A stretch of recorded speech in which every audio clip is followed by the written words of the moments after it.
السلام الله عليكم الصحابة سو نقشة wanaagsan halka aad fiidiyogan ka daawanaysaan waa YouTube channelka Dr. Hashi Network haddaad hore noola joogtiin waa ku mahadsantihiin haddaad nagu cusubtihiin soo dhawaada YouTube channelkan inta badan waxaan idinkula wadaagaa arrimaha la xiriira caafimaadka iyo general wellness khaasatan lafa xanuunka iyo dhabar xanuunka iyo waxyaalahaas maaragta jointska iyo maasalada ku saabsan waxaan kaloo kusoo gudbiyaa channelkan arrimaha la xiriira waxbarashada iyo qaabka loo maro iyo oo encouragement iyo waxyaalahaas ku saabsan iyo dhiirigelin dhalinyarada iyo dadka raba inay hadda wax bartaan waxyaalo ku saabsan iyo career optionna waa idinkula wadaagaa marka maanta videogan wuu ka duwan yahay videoyadii hore videogan maanta waxaan rabaa in idinkula wadaaga waxyaalaha waxa loo yaqaano vitamin D waa maxay vitamin D-gu muxuu muhiim u yahay sidii ula xiriiraa lafa xanuunka uu keeno vitamin D-gu sidaa lagu ogaadaa diagnosiska iyo xanuunada ka dhasha vitamin D-ga oo low jirka ku noqda maxaa loo yaqaanaa kuwa caruurta ku dhaca iyo kuwa dadka waaweyn ku dhaca maxaa loo yaqaanaa sidaa loola tacaalaa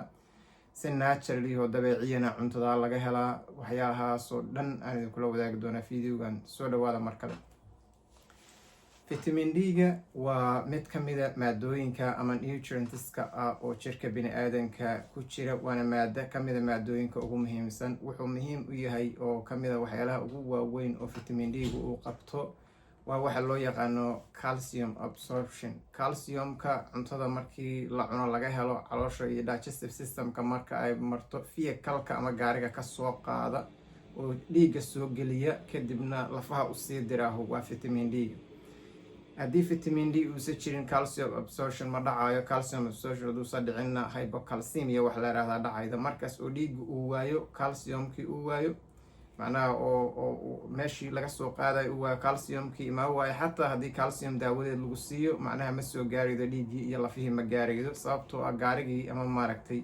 transportationkii soo qaadi lahaa si aad u fahantiin transportationkii maaragtay caloosha kasoo absorb garey lahaa oo dhiigga soo geli lahaa ayaa maqan waa vitamin D calciumkuna marka maxay muhiim u tahay calcium waa main building blocks waa qeybta ugu muhiimsan oo lafuhu ay ka dhisan yihiin sidoo kale ay ku saabsan yihiin oo dhismaha lafuhu ay kasoo bilowdaan sidoo kale calciumka ugu badan oo jirka bini-aadanka ku jirta waxay ku absorb garaysanta oo storage ku tahay ku jirtaa lafaha marka waxaa dhacayda markii vitamin D uu levelkiisa uu low noqdo jirku qaab isagu maaragtay systemga oo loogu talagalay wuxuu u raadsaa meeshii storeka aheed oo ay calciumka ku jirta meeshii storeka aheed ay ku jirtana waa xaggee lafahay ku jirta marka lafuhu kasoo breakdown garaynaya lafihii kasoo qaada dhiigu markaasuu viraliskii iyo organiskii kale oo maaragta u baahnayo u kala diraya calciumka waxay very important u tahay functionka muscleska ay very important u tahay iyo maskaxda iyo waxyaalahaas oo dhan marka viral organiskii loo baahnaa uu u dirayaa xaguuna ka keenaa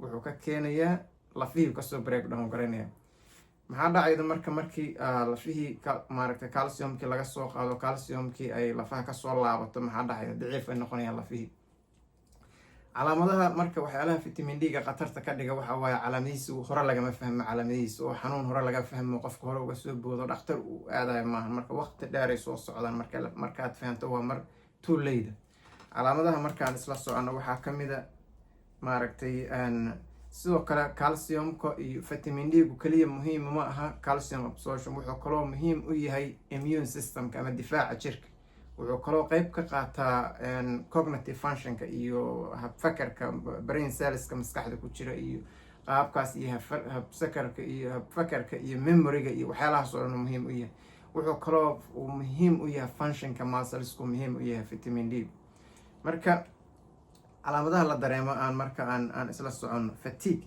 daal fara badan oo maaragtay uu qofku maaragtay uu xataa hadduu hadda hurdo kasoo kacay uu iska daalan yahay oo haddii ilaahay kuuran yahay low energy uu iska yaho uusa firfircoonayn waxaa ka mid a calaamadaha kale lafa xanuun weliba lafa xanuunka uu qofku dareemayo lafa xanuun maaragtay aada u darano uu markiiba dhakhtar inuu aadayo kusoo dhacayda maaha waa lafa xanuun yaroo meel dheera laakiin dhibka ugu filan waxayna u badan yihiin sinaha iyo dhabarka iyo cirbaha ay u badan yihiin waxaa kaloo u dareemaa muruqyo xanuun muruqyada tayd noqaayo oo xanuunayo oo maaragtay stiff noqonayo oo adkaanayo oo maaragtay qofku kuleeyahay macnaha waa soo kaco meel walbaano xanuunaydanoo fiicana seexdu marka qaar qofku kuleeyahay oo meel walbaano xanuunaydan soo kacayo kuleeyahay macnaha jiiraha muruqyada iyo xanuunayo xanuun aad u daranna maahan oo markaas dhakhtar inuu la aado haddiiba ay kusoo dhacaydo. marka calaamadahaas markay socdaan waxaa kaloo ka mid a cognitive issue, memory. qofku wuxuu xafidi jiray oo xifdisku u fududaa jiray, xifdiskiyaa kugu adkaanaya, hataa wixii aad akhrida ma xusuusanaysid. marka memorigiyaa xoogaa hoos u dhaca ku imaanaya, iyo learning difficulties waxaa leedahay inaad maaragta wax akhrisato, aad haddii ilaahay kuu roon yahay aad wixii fahanto aad akhrisatay. macnaha dadka inta badan maaragtay waxaa aad u dareema ardada oo iskoolaadka iyo dhigtaa aad u dareema wixii maaragtay qofkii maadooyinkii iyo wax u fududaa jiran ayaa ku adkaanaya. waa memory issue, waa cognitive maaragtay ayadana. waxaa kaloo dhacdo uu dareemaa falls, qofku inuu iska kufo. wuxuu ku leeyahay maanta anuu guriga usoo socda halkaas ku dhacay, meel dhaweed meela ila sidbatay, maantao dhan kuftin, macnaha aan maaragtay wax ridridayo iyo wax uu maaragtay sleebery iyo meel qoyan iyo midna isagoo usan dhixin. waxaa macnaha jira maaragtay lafihiya daciifa, sidoo kale muruqyadiiya xoogaa maaragtay weak noqaaya, marka inuu kufkufuu bilaabaya. waxaa kaloo dhacda inuu jabo qofku waxyaala aan caadiyaho maaragtay oo anoo meel wax kasoo qabsaaya faryartu i jabto kuleeya, anoo warshad joogaan oo maaragta ka shaqayhaya alaab yaro meel iiga dhacdo gacana i jabtay. sanadkii hore luga inta wax yar ii laabantay kabu ii gashaa, faryarta lugtaa i jabtay, macnaha waa kufa 2 sano ka hor laf taa i jabtay. waxyaala macnaha caadiyana oo dadka maaragtay lafahooda caafimaad qabaan aan jab keenin, oo waxyaalaha traumada oo jabka keenta aan ahayn. qofka oo like severe vitamin D deficiency-ga qaba, waxyaalahaas maaragtay alfiis way jabayaan, shabab yaryar oo aan maaragtay dadka caadiga aysan ku jabin. sida caadiga xataa kuftinta caadiga inta badan uma badno dadku inay maaragtay inay ku jabaan. strain waxa loo yaqaana ma jiro go-a soo gaara inuu qofku markuu kufo uu jabo uma badno. marka laakiin qofka vitamin D-giisu uu low yahay oo sanado badanna soo ahaa uu ku jabo, jabkaas badan iyo dhacdhicidaas badan waa lagu gartaa. intaas ka sokow calaamadahaas diagnosiska marka ay dhakhaatiirtu bixiyaan, calaamadahaas waa calaamada aad u arki karto, laakiin calaamadaha ay dhakhaatiirtu bixiyaan oo diagnosiska waxaa la raama ribootyada aan ku qorno waxaa ka mid a dadka waaweyn markaan ka hadlayno osteomalacia. waxaa la yidhaha osteomalacia waa bone softening, lafta ayaa soft noqayda, iyadoo maaragtay densitigeedii iyo cufkeedii joogay soft noqayda oo maaragtay waa sababtaasna waxaa keeni doona inuu jabo. waa soft, waa cufanta, waa maaskeedii wuu jooga laakiin softiya noqayda. caruurta markii loo soo gudbo waxaa ku dhacda rickets waxa loo yaqaano, lugaha qalqaloocda. markii laguba ay awoodi waayaan, lafuhu ay cufnaantii waayaan, way qalloocaan, saas isugu soo gudmayaan. rickets aa loo yaqaana, maaragtay way soo gudmayaan. bow legs aa la yidhaha, macnaha waa rickets, waa xanuunada maaragtay vitamin D deficiency uu keeno caruurta ku dhacda. lugahaasaa usoo gudgudmaaya. bow legsna waa la yidhahdaa cunugii oo lugtii tooska ahayd. waxaa kaloo ku dhacda maaragtay inuu delay growth, maaragtay cunug 15 jir arkay oo 12 sano jir u eg ama 10 sano jir u eg oo macnaha meel xanuunayda iyo wax medical maaragtay oo suggestion oo xanuuno kale inuu qabaa aysa ka muuqan, oo maaragtay laftiisii aan korayn, laftiisii oo dhana koriinadii maaragtay ay very slow taama ay ka istaagta. marka waa delay growthna caruurta taasna oo ku keenta.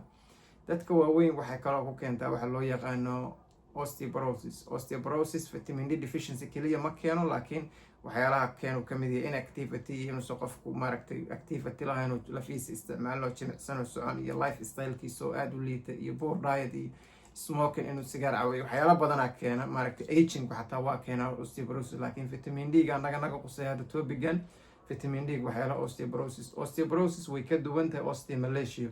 waxay uga duwan tahay osteoporosis macnaha ayada densitigiya daciif noqaydaba, cufnaantiya hoos u dhacaydaba.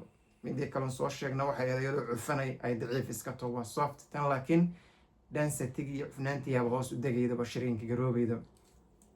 scan loogu talagalo oo lagu arko daxa scan la yiraahdaa jirto la saaro. intaas waxaan ku soo aragnay calaamadaha oo lagu garto. waxaan kaloo soo aragnay diagnosiska. waa maxay marka sourceska ama meelaha laga hela cuntada laga hela. inta ugu horeyda waxyaalaha ugu muhiimsan oo laga helaa waa sunlight exposure, qoraxda laga helaa. meeshan marka waa meesha xoogaa dad badan oo maaragtay Soomaalideena oo communitygeena ay ku qaldameen oo ay leeyihiin maaragtay wadan macnaha sanadkoo dhan qorax ahaan jooga, tusaale ahaan Soomaaliya oo kale iyo meelo kale oo Afrikada ka mid ah iyo iyo xataa Asia meelsha aan joogo qoraxdu waaba iska joogto oo vitamin D uma baahnin. Arrintaas waa qalad, sababtoo ah qoraxda laguu sheegayo oo inta badan hadda recommendationku waxa waaye 15 minute ilaa 15 minutes sun expose inuu helo jirku. qoraxda laguu sheegayo waa in ka badan jirkaaga 70% in ka badan oo aan dhar uusan ku xirnayn inay ku dhacdo. Marka intaad iska labisato sidaan hadda aan shaatiga u gashanahay, haddaad magaalada iska aado qoraxdu hadday halkan dhow joogto xataa maanta dhan aad dhididaydo, waxaa vitamin D-ga aad ka helaydaa wuu yaryahay. marka lagu leeyahay vitamin D-ga qoraxda laga helaa, waxaa laga yaabaa inaad aragto meelo dalxiis iyo ay u aadaan dadkan maaragtay reer galbeedka iyo maaragtay u aadaan. waxaad aragta meelaha xeebaha iyagoo jiijiifo dabagaab xiran aad aragto qoraxda isu dhigahay.